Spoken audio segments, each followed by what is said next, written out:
When Joseph and Hyrum Smith were killed in 1844, the oak blood-stained boxes used to transport their bodies were made into walking canes and gifted to people who were close to Joseph. After burial, their bodies were exhumed 7 months later to a different burial site, and the coffins used to transport them were also made into canes. Some of the canes were even made from leftover wood from when the burial coffins were made. These canes were thought to have magical powers, such as the power to heal people, discernment, and protection from Satan.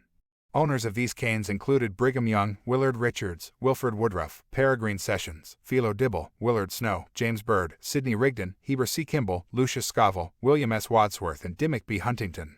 Rigdon's was given to him after he had been excommunicated in 1845, in a magnanimous gesture by Brigham Young.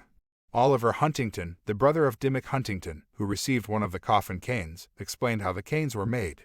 He said, "I had with me a cane made of the rough box, hastily nailed together, into which the prophet Joseph Smith's body was placed, after he was murdered and brought to Nauvoo from Carthage. In the top of the cane was a lock of his hair, which was taken from his head after he had been buried 7 months. My brother William took it off, as he and my brother Dimmock were moving the bodies of Joseph and Hyrum from where they were first buried, in the cellar of the Nauvoo house, to the cellar or pit under a little outhouse that was built exclusively for that purpose.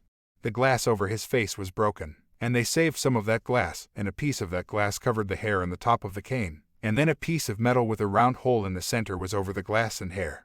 Through the hole in the metal, the hair could be seen. At the party on that evening, the cane and its history became known, and was viewed, inspected, admired, and handled by each individual, and was constantly on the move until 12 o'clock at night. I was invited to give a history of the cane and of the burial and reburial of the bodies of Joseph and Hyrum Smith, which I did.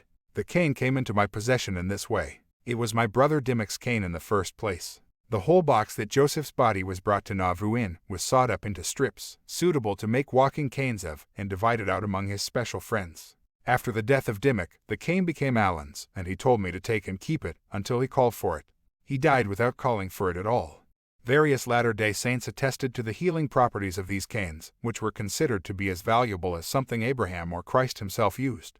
In an 1857 sermon, as a member of the first presidency of the church, Heber C. Kimball stated, "How much would you give for even a cane that Father Abraham had used, or a coat or ring that the Savior had worn?" The rough oak boxes in which the bodies of Joseph and Hyrum were brought from Carthage were made into canes and other articles. I have a cane made from the plank of one of those boxes. So has Brother Brigham and a great many others, and we prize them highly and esteem them a great blessing.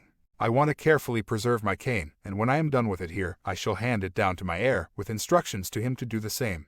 And the day will come when there will be multitudes who will be healed and blessed through the instrumentality of those canes, and the devil cannot overcome those who have them, in consequence of their faith and confidence in the virtues connected with them.